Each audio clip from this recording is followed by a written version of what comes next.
มื้อนี้ก็จะมาเบิ่งอันเพิ่นเฮ็ดห้องน้ำพี่น้องเอ้ยทางสร้างเพิ่นก็เฮ็ดมาแต่เช้าๆแล้วก็สิสอบถามเพิ่นทางไอ้แก้วบ่ฮู้ว่าเพิ่นสิไปไสพี่น้องเอ้ยเนาะนี่โอ้สบายดียามเช้าเด้อสร้างโดยสบายดีเด้อโอ้เฮ็ดเรียบร้อยเลยเนาะปิดได้บัดนี้เนาะอ๋อปิดแล้วเจาะเข้าไปด้านใดด้านหนึ่งเนาะอืมตัดภาพมันอยู่ทางไอ้แก้วเพิ่นโอ้สบายดีเด้อสบายดีเห็นอันรถถีบยังขึ้นรถไถพากันไปไสว่าสิไปเปลี่ยนตีนนอกรถโอ้รถถีบน่ะนะมันบ่มีตีนมันยากโอ้ตีนมันยักมาแล้วข้างหน้าข้างหลังน่ะนะตีนมันหยะเบิดโดรถถีบมันตีนมันโอ้แย่ตีนเก่าแล้วนี่ตีนหลายปีแล้วเขามาขายมันบ่ได้ขายเนาะเปลี่ยนนี่รอบ2แล้วนี่บ่รอบ2แล้วนี่มันแย่เนาะโดยเอ้าไปเบิ่งนํกันพี่น้องว่าล่ะสิขึ้นรถไถนำเพิ่นนี่แหละไป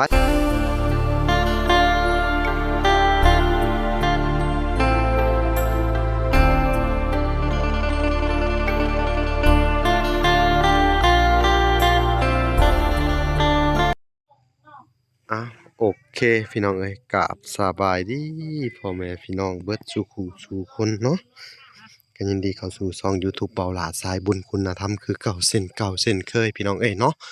ทักทายสบายดี FC ทางฝั่งไทย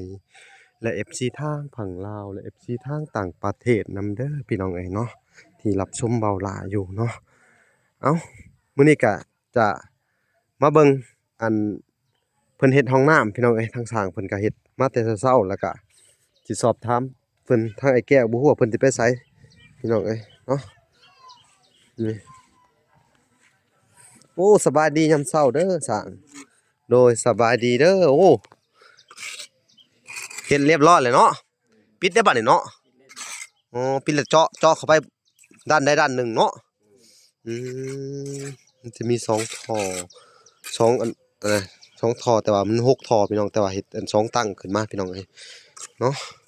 ทางสร้างเพิ่นก็เฮ็ดไว้ว่าพี่น้องเอ้ยมื้อนี้สงสัยสิเริ่มก่อฐานแล้วเนาะก่อฐานห้องน้ำพี่น้องเอ้ยนี่เพิ่นก็สิก่อบ่นี่อยู่นี่แหละพี่น้องเนาะเพิ่นก็ก่อยใส่นี่พี่น้องเอ้ยเนาะตัดภาพมันอยู่ทางไอ้แก้วเพิ่นโอ้สบายดีเด้อสบายดีเห็นอันรถถีบยังขึ้นรถไถพากันไปไสว่าสิไปเปลี่ยนตีนนอกรถโอ้รถถีบน่ะนะมันบ่มีตีนมันยากโอ้ตีนมันยักมาแล้วข้างหน้าข้างหลังน่ะนะตีนมันหยะเบิดโดยใส่มันยังดีใส่มันยังดีเอาไปซื้อหันกิน50โด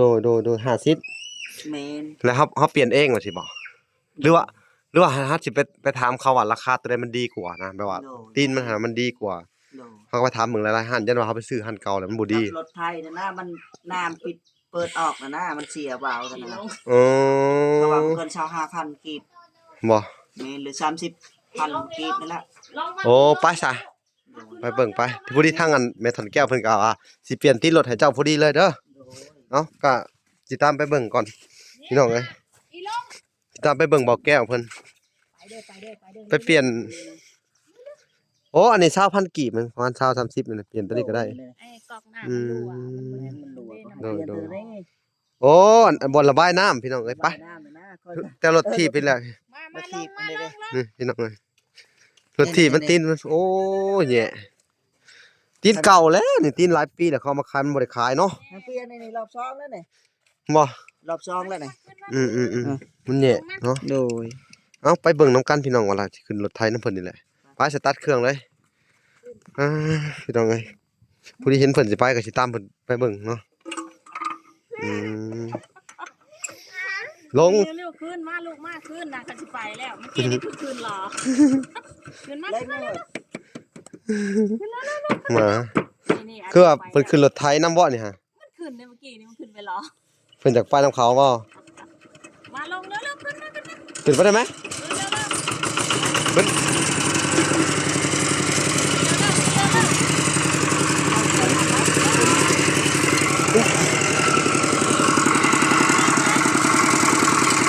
ไปเลยทุกคนไปเลย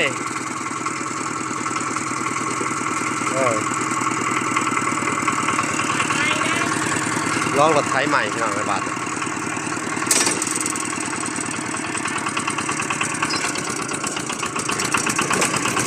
เย็นใจเย็นใจเย็นใจเย็น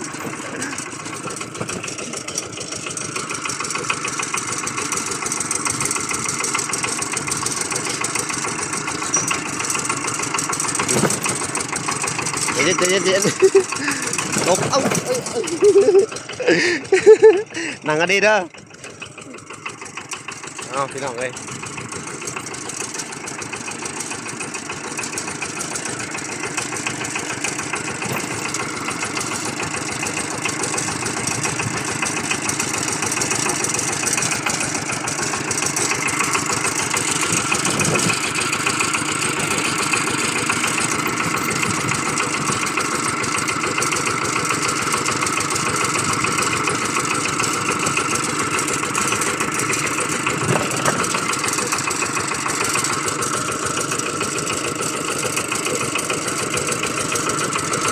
แล้วก็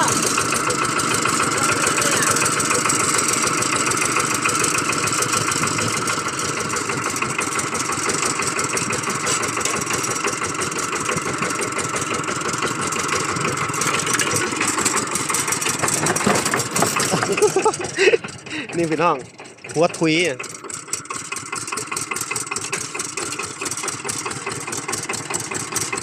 ไอ้คือพ่อสิ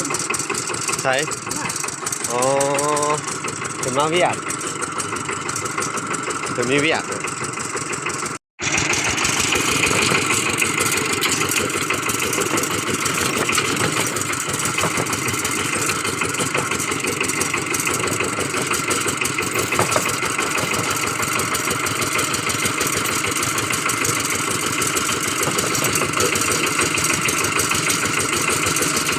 มื้อนี้สิให้สร้างแป้งรถทั้งรถไถให้น้ำเนาะ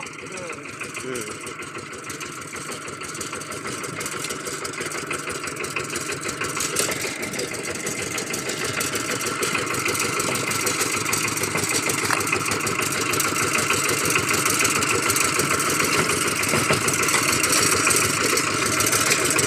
โอ้แน่นอยู่ตับๆเนาะเสร็จได้นี่ฮะว้ายนั่นไรจอดในห้านช่างเนี่ยบ่ คนนี้แบบ ถามมันดูซะมันมีบ่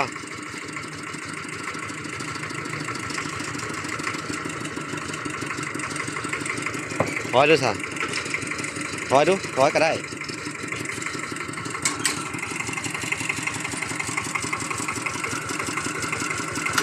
ถอยไปเสียดให้ได้บ่เลยไปซื้อใส่มาเนาะซื้อใส่มานี่ซื้อใส่ติดรถนี่เอาเราซื้อมาให้เพิ่นเฮ็ดให้ก็ได้เนาะ โดน อืมน่าจะเปลี่ยนให้ได้ลงก่อนพี่น้องนะลงมาแก้วจะสร้างคนเฮ็ดให้แป๊บหนึงโอ้ขี้เขาวก็ยังสั่งสบายดี เฮ็ดรถอันนี้ให้เพิ่นเด้อรถไถกับรถจักรนี่รถไถนี่เปลี่ยนแต่อันนี้มันซื่อๆดอกเฮ็ดเป็นอยู่บ่เนาะเดี๋ยวมาเบิ่งดูแป๊บหนึง เอามาโหลดรู้จักเลย ว่าออกมาเลย มันยัง เปลี่ยนกอกอันนั้นนะชื่ออันกอกอันเคิ้นว่ากอกโมน้ำมันนะ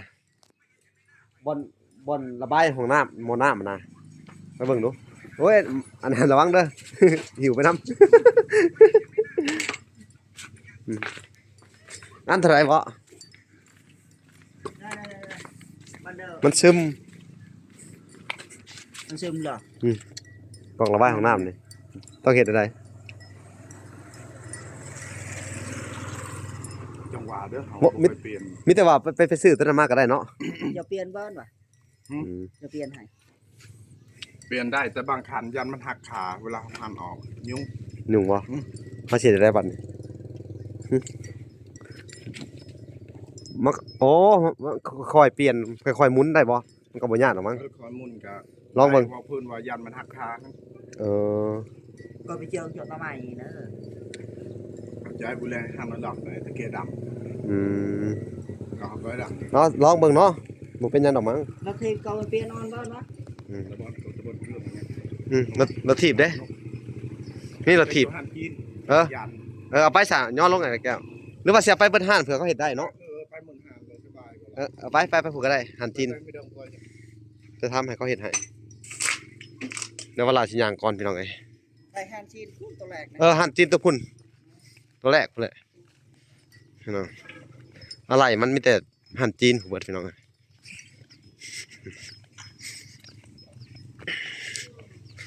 นี่กับบรรยากาศยาม8 โมงพี่น้องเอ้ย8 โมงเช้าอยู่ทั้งอันเขตจุดซุ้มลำถ้วยพี่น้องเอ้ย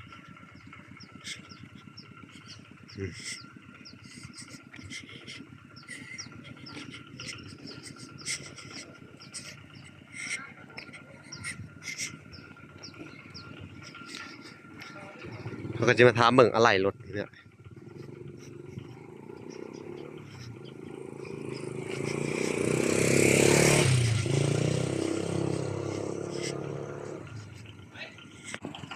ทางว่าแก้วก็ขับมาแล้วพี่น้อง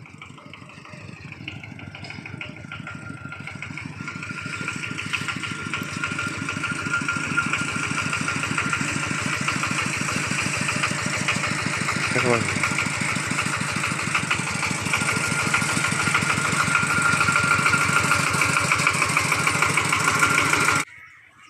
พี่น้องเอ้ยให้บอกแก้วเพิ่นถามอะไรรถก่อนว่ามีหรือบ่โอ้สร้างเพิ่นก็งานหลายพี่น้องเอ้ยนี่ว่าแต่ว่าติดรถนี่มันคือชนิดนี่เนาะตัวไหนดีกว่านี่ค่อยว่าตัวนี้ดีมันจะซื้อนะหอดได้มื้อหั่น พุ่นหันตัวบันเฮาซื้อข้างไร โอ้บ่ค่อยดีบ่จักนี่ตัวนี้ดีกว่าบ่จักนี่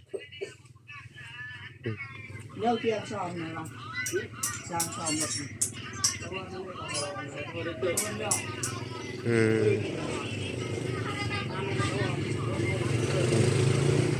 เออ เรียนแล้วก็นั่นน่ะตีนอกรถ สร้างบ่ได้มาปะซะ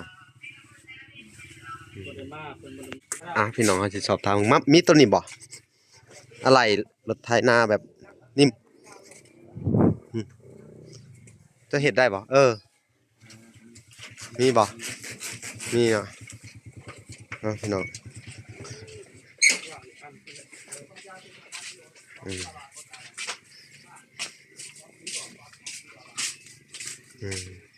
เพิ่นว่ามีแล้วก็ไอ้แก้วอันนี้ก็ได้นี่ชื่อใช่แล้วก็ไปขอกระแจน้ำสร้างได้สิบอกเปลี่ยนมันเปลี่ยนง่ายอยู่นี่มาซื้อใส่น้ำเพิ่นก็ได้สร้างบ่มาซื้อยางนอกมันนี่เขาก็ซื้อเลยนี่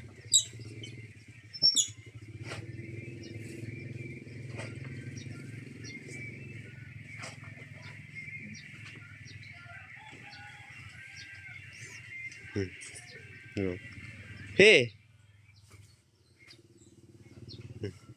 อันนี้ตัวใดตัวดีเนี่ยยางรถเอาตัวดีตัวหันบ่ค่อยดีใช้เดือนเดียวก็อ๋อมันสิเข้ากันอยู่บ่ล่ะอ๋อหมุนเข้าไปว่าสิเนาะอ๋อเอามันตัวเท่าไหร่นี่ ตัวนี้บ่อืม 35 35พันกีบบ่แพงพี่น้องเอ้ยเอาไอ้แก้วถือไว้แล้วอันนี้เด้นี่เอาตัวดีมีบ่ ตัวไรยางโมบ่ ยางนอกนี่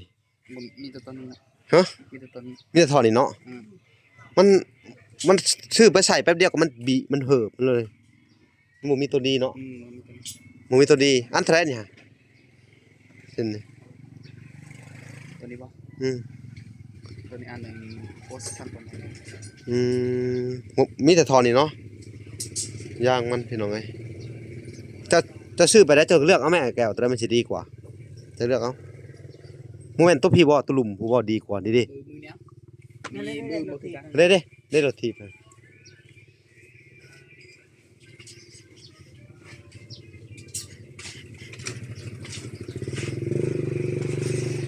พิ่นก่อนพี่น้องโอ้เพิ่นเปลี่ยนเหรอบ่พอเดือนน่ะมันบิเบิดเลยเบอร์24เอ้าสร้างบ่ได้มาบ่นี่จังหวัดตัวนี้ดีกว่าไอ้แก้วนี่เอาตัวนี้ใหญ่ ตัวใหญ่ตัวนี้คืออะไรกัน บ่ตัวใหญ่ตัวหลุมอะมึงคือบ่ ตัวนี้คือตัวใหญ่ตัวลมบ่ ตัวใหญ่ตัวหลุมๆตีนน้ำๆอะมึงดูไอ้แก้ว ตัวนี้บ่ จังหวัดดี ตัวนี้บ่ถือตัวนี้ บ่ถือกันนะ ตัวนี้บ่ถือตัวนี้ ตอนนี้คืนมือ24โอ้ขอบ24อืม เบิ่งดูจักก็บิเบิ่งดูว่าอันใดมันดีแต่มันแหยะไว้บ่จักว่าหนาอยู่ข้างในอะเนาะ ตีนหน้าและตีนหลังไง ตีนเดียวกันเบิดแหละ คือการมัด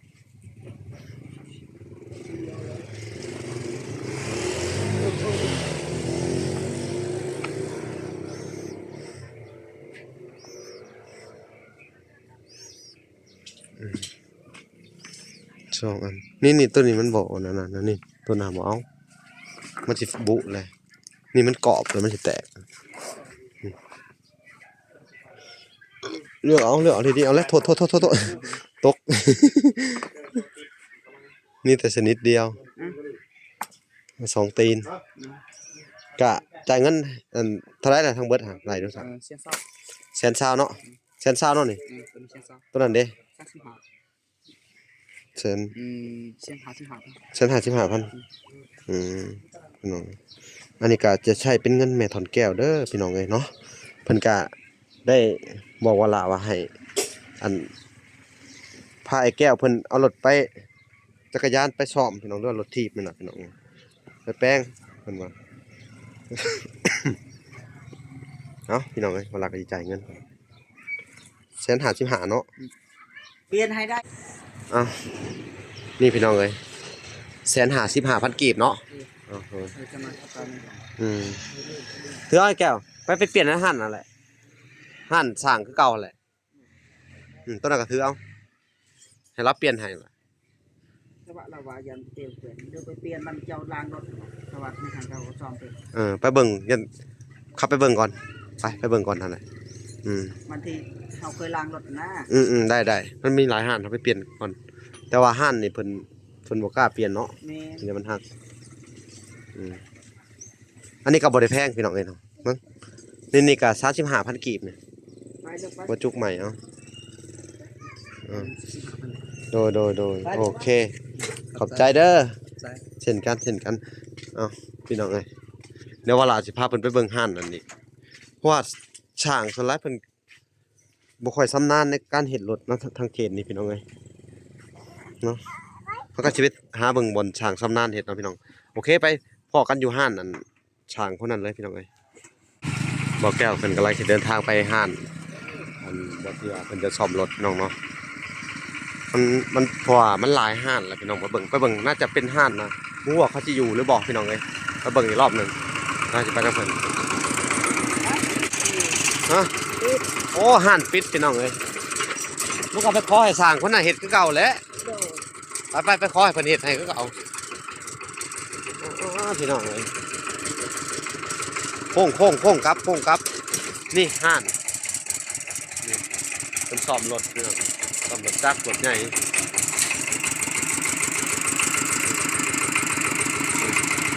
ปิดแล้วพุ่นน่ะ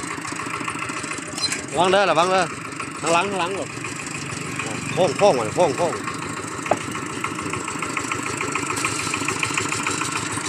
น้องเหยียบงัวเด้อ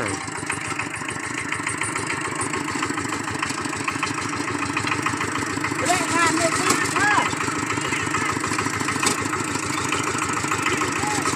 ไปใส่ ตามมา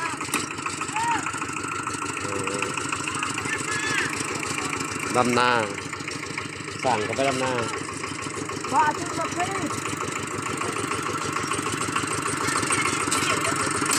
ไปจะก็ติ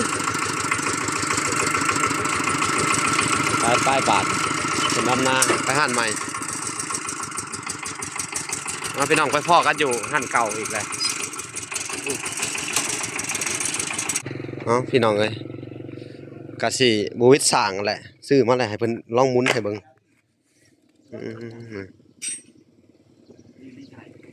มั่วเพิ่นจะเปลี่ยนให้ได้หรือเปล่าเนาะโอ้นี่มันเป็นจังไดเนาะมันบ่แพงพี่น้องนะแต่ นักรถไปอย่างไร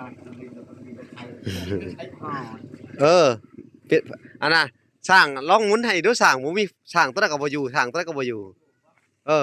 ซื้อมาแล้วแหละ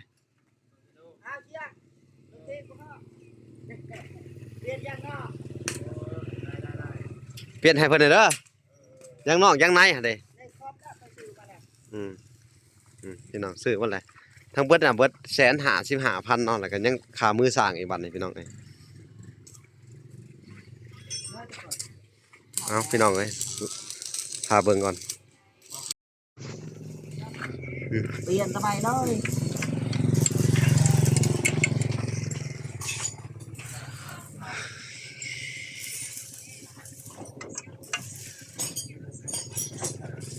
เรื่องมียางอุดบ่เฮาอุดไว้ก็ได้วะถ้าบ่อยากเปลี่ยนก็เบิ่งพี่น้อง จะบ้าเขาซื้อแล้วนะ เออ เปลี่ยนแล้ว เปลี่ยนเอาเลยก็ได้เนาะเปลี่ยนตัวใหม่พี่น้องเอ้ย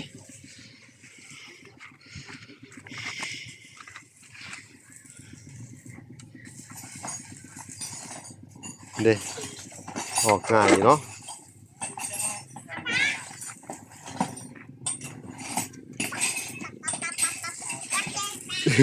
ถอน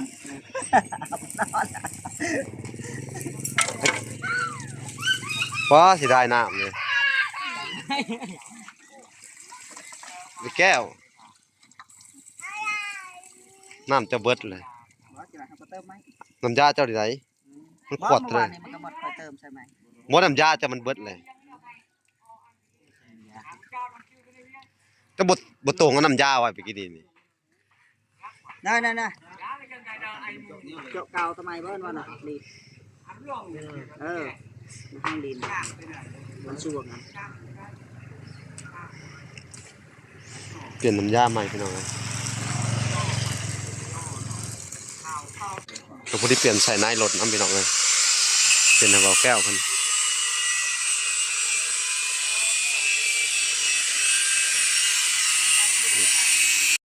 โอเคพี่น้องเลยเนาะ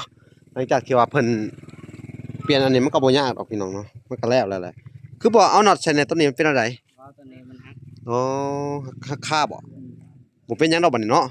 บ่เป็นหยังเลยเรียบร้อยเบิดเลยพี่น้องเอ้ยบ่มีออกแล้วบัดนี้เนาะว่ะสบายเลยบัดนี้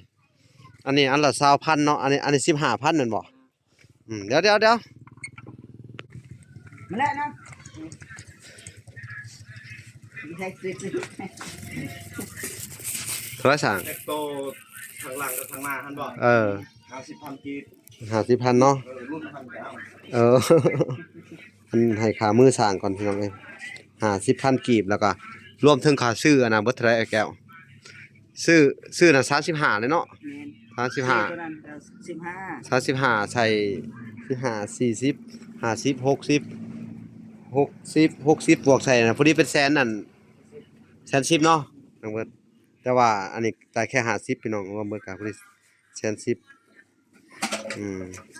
ในการซื้ออันนี้ให้ค่ามือสร้างเพิ่น เชียร์ ขอบใจหลายๆเด้อ ใจเด้อ เด้อมีแต่ว่าซ่อมรถถีบได้ซะซ่อมรถถีบราคาบ่ราคาเท่าไหร่ซ่อมรถถีบบ่มีแต่เปลี่ยนอันยางมันซื่อ เรียนยาวซื้อๆหน่อยยางในเอาตัวเก่าบ่ เอาละ20,000 กีบก็ได้ 20,000กีบเนาะเอาสิจ่ายให้เลยซะ20,000กีบให้บ่แก้วมาเอาตะแรง ยินดีครับเด้อ โอเคโดยเนาะพี่น้องกลับบ้านก่อนสิให้ทั้งอันเบาแก้วขอบคุณทั้งอันนครแก้วก่อนพี่น้องเอ้ยโอเคหลังจากที่กลับมาจากซ่อมรถไทยพี่น้องเอ้ยรถไทยเพิ่นก็เสร็จเป็นที่เรียบร้อยเนาะเพิ่นก็ซ่อมละเอียดดีทั้งสร้างเพิ่นเนาะรถถีบเพิ่นก็ใส่ให้เป็นที่เรียบร้อยเนาะ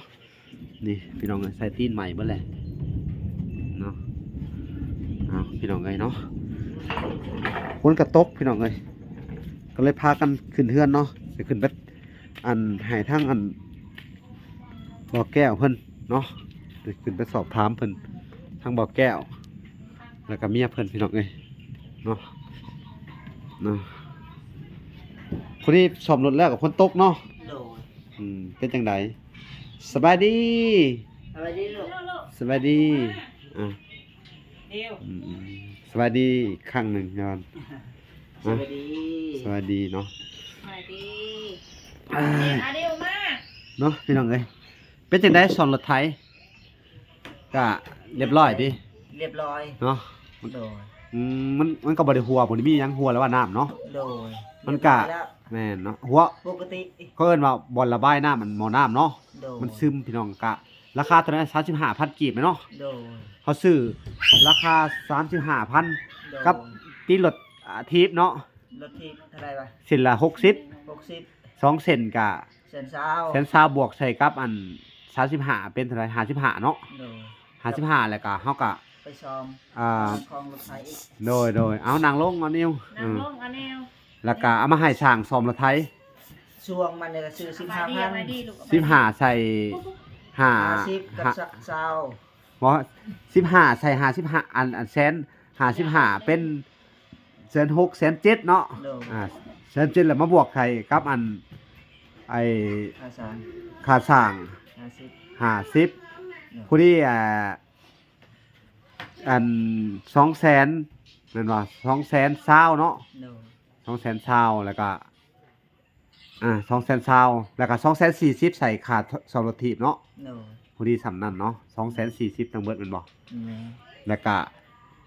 วก็มื้อนี้ก็มาให้ทั้งอันสร้างเพิ่นซ่อมทั้งให้เนาะก็200,000 โดย ก็พอดีเป็น440,000เนาะเอาโอ้เข้ากล้องเต็มหน้าเลยพี่น้องเอ้ยเนาะเอาก็ถือว่าอันนี้ก็เป็นเงินของทางแม่ทอนแก้วเด้อ โดย ที่เพิ่นมอบหมายให้ทางบลา โดย เป็นสะพานบุญให้คือเก่าเพิ่นก็ได้ฝากไว้เนาะ โดย ก็นี่แหละเป็นเงินเพิ่นนั่นแหละใช้จ่ายอัน โดย ในการซ่อมแปลงรถแล้วก็ในการอันนั้นก็คือว่าเรียบร้อยแล้วบ่มีหยังเนาะ โดยบ่มี ปกติเลยบัดนี้เนาะ รถที่ก็ปกติเปลี่ยนยางใหม่หมด อืม เปลี่ยนกองใหม่หมด ดีใจอยู่บ่บัดนี้ โดย ดีใจ เพิ่นก็บ่ได้ปะบ่ได้ไล่เนาะ โดยไปใส่กาสบายแล้วบัดนี้ สบาย ครแล้ว ไปอันนั้นเด้อ โดย มื้อนี้คือว่ามื้อนี้หยุดเนาะ มื้อนี้หยุดมื้ออื่นไป หยุด แต่ หยุดไป เช้า ซ่อมรถไถเนาะแล้วก็ซ่อมรถถีบเนาะพอได้ปั่นไปเฮ็ดนาเนาะ โดยมื้ออื่นก็ไปแต่เช้าคือเก่านั่นแหละ โอ อย่า เค บ่ไปอีกแล้ว สู้ๆเป็นกำลังใจให้เด้อ โดย แล้วก็หยุดแล้วก็ซอยสร้างเพิ่นเฮ็ดอันนั้นแบกอีหยังยอเสาเนาะ โดย ยอเสาของน้ำมาพี่น้องเอ้ยเนาะก็ถือว่าอันนี้ก็เป็น บ่เป็นหยังอันนั้น โดย เองเนาะอ่ะ แม่นบ่เป็นหยัง โดย บัดนี้สมบูรณ์แบบเลยบัดนี้เนาะ โดย เอาก็บ่มีหยังหลายพี่น้องเอ้ยก็สิให้ทางอันไอ้แก้วแล้วก็ทางไอ้วันเด้อขอบคุณทางแม่ทอนแก้วเด้อ โดย เอาขอบคุณเพิ่นอีกครั้งเนาะทุกๆครั้งแล้วก็ตลอดที่ผ่านมาก็มีแต่เพิ่นเด้อ โดย แล้วก็แม่ตู้น้ำแน่แล้วก็ โดย อันแม่ทอนแก้วเด้อ โดย โดยเอาโอเค เอาเด้อแม่ทอนแก้วขอบอกขอบใจเด้อที่ซ้อมรถให้ที่เฮ็ดทางรถสนับสนุนให้ทั้งครอบครัวไอ้แก้วให้อยู่ดีมีแห้งครบเจ็บอย่าได้คมกายอย่ามีเด้อ พี่น้องเอ้ย ให้ เร็ว ตลอ เพิ่ ด น ปลอด สอ ภัย นั่งลงเร็ว ด้อ โดยเอานั่งลงสาธุ เอา ข เอา อบ ก่อน คุณทั้งแม่ทอนแก้วเด้อที่สนับสนุนให้ลูกให้หลาน โด ซ่อย มรถไถ ช่วยเหลือ ช่วยเหลือ เอ็นดูแม่ตา เอ็นดูแม่ตาขอบครัวไอ้แก้ว โดย อยู่ดีมีแห้งสุขภาพแข็งแรงต้องเจ็บจะได้ต้องไข่ยามีแม่ตู้ ทุกคนนั่นแหละ อย่าดีมีแห้งทั้งสองบาลาน้ำเด้อ โดยสาธุเนาะทางบลากะอันก็ต้องขอบคุณคือกันเนาะพี่น้องเนาะก็ถือว่าอัน ลูก ทางแม่ทอนแก้วเพิ่นก็ยังบ่ทันนั่นปะอะไรยังเพิ่นก็ยังอันเห็นความสำคัญของทางไอ้แก้วอยู่ก็ต้องขอบคุณเด้อแม่ขอให้แม่จงมีแต่สุขภาพแข็งแรงเด้อความเจ็บอย่าได้ความไข้อย่ามีเด้ออายุมั่นขวัญยืนเด้อเป็นห่มโพห่มไส้ให้ลูกให้หลานเนาะเอาต่อไปก็เงินของแม่ที่บริจาคหรือว่าช่วยเหลือช่วยเหลือเอ็นดูแม่ตาทั้งครอบครัวไอ้แก้วตลอดมาก็ขอให้เงินแม่นี่จงเป็นเงินแก้วเงินทิพย์เนาะทานไปแล้วก็ให้ไหลคืนมาคือเก่าทานมื้อเช้าให้ไหลเข้ามื้อแลงเด้อแม่เด้อขอให้เป็น สา อั ธุ น แม่เด้อ โดย ให้ ขอให้ คนยืนเด้อ โดยเอาพี่น้องเอ้ยเนาะขอให้แม่จงมีแต่สุขภาพแข็งแรงความเจ็บอย่าได้ความไข้อย่ามีสาธุเนาะ โอ้ย ขอให้ทั้งแม่เพิ่นเนาะอายุมั่นขวัญยืนหั่นแหละเนาะอายุเป็นร้อยๆปีแล้วเด้อสาธุเนาะ เอ้าบ่ล่ะก็บ่มีหยังนี่แหละสิตอบบุญแทนคุณเพิ่นเนาะทางครอบครัวไอ้แก้วก็บ่มีหยัง สิตอบบุญแทนคุณเนาะก็เพอที่ผ่านมาเนาะก็ทั้งทุกเจ้าก็อันทุกข์ยากอะไรเนาะเพิ่นจังช่วยเนาะเพิ่นจังยื่นมือมาช่วยทุกสิ่งทุกอย่างเลยเนาะ โดย โดย จนได้แบบเฮือนหลังบักใหญ่ได้รถไถกับของเพิ่นได้เฮือนนี่ก็ของเพิ่นเนาะ โดย ได้ที่ดินนำแน่กับอันผู้ใหญ่หลายๆท่านเนาะก็ได้ที่ดินเพิ่มเติมมากับเมตู้ USA เนาะเอาพี่น้องเอ้ยโอเคเนาะดีมกดีใจนำเด้อ โดย คุณเจ้าก็ต่อไปก็อันห้องน้ำก็สิแล้วแหละเนาะก็เป็นของแม่นทอนแก้วเบิดเด้อ เนาะครับนี่แหละก็คือทุกสิ่งทุกอย่างที่เพิ่นสร้างไว้ให้เจ้าก็ด้วยความสงสารเอ็นดูเมตตาแหละเด้อ โดย อันก็คืออันน่ะเขาเอิ้นว่าอันอุปถัมภ์ค้ำสู้เนาะ โดย ว่าซั่นแหละ มาลูก ซะ มามา เอ้าพี่น้องเอ้ยคลิปนี้ก็บ่มีหยังหลายว่าล่ะก็สิได้อำลาพาจากก่อนเด้อเฮาก็จะได้พ้อกันใหม่อีกคลิปหน้าเอ้าคลิปนี้ก็สิจบแต่เพียงเท่านี้เด้อขอกล่าวคำว่าสวัสดีเด้อสวัสดีพ้อกันใหม่คลิปหน้าบ๊ายบาย